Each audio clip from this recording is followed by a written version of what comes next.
Mob Psycho 100 is the second anime adaptation of One's work, The Man Who Created One Punch Man.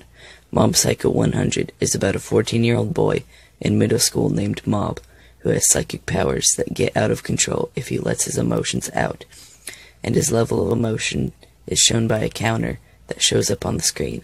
Due to this, Mob has a severe disconnect with his emotions. The main person that tries to help Mob with this is his mentor and master Reigen, who's the so-called greatest psychic of the century, even though he doesn't have any powers.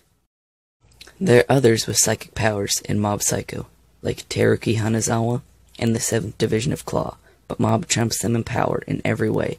Throughout this series, Mob fights a few villains, and over time, a formula is put in place where Mob holds back, and then his emotion counter goes up to 100, and he unleashes his power and defeats his opponent.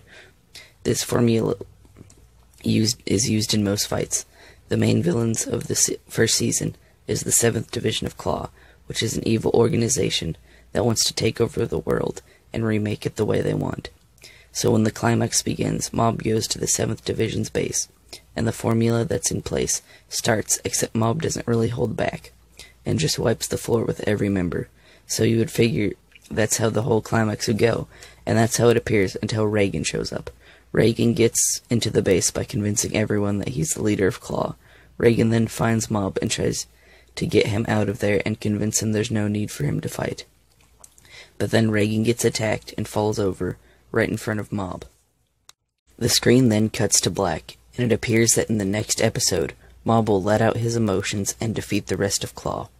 But in the next episode, Reigen gets back up. He then dusts himself off as he then tells Mob that he'll do the rest of the fighting. Then on the screen pops up, "Leave it to Master." Then Reigen starts defeating the last members of Claw, one by one. This moment subverts the formula set up by the rest of the series. But there's more to it than that. While Reigen is defeating the members of Claw, he points out how childish they are, and how they need to try to make it in the world around them. This symbolizes Reigen and Mob's relationship perfectly. Reigen is trying to help Mob make it in the world around him, and become a better person by teaching him lessons on how the world works and supporting him. The reason I love this ending so much is not only does it subvert the show's formula, but it mirrors Mob and Reigen's relationship perfectly. So please, watch Mob Psycho 100. It's pretty great.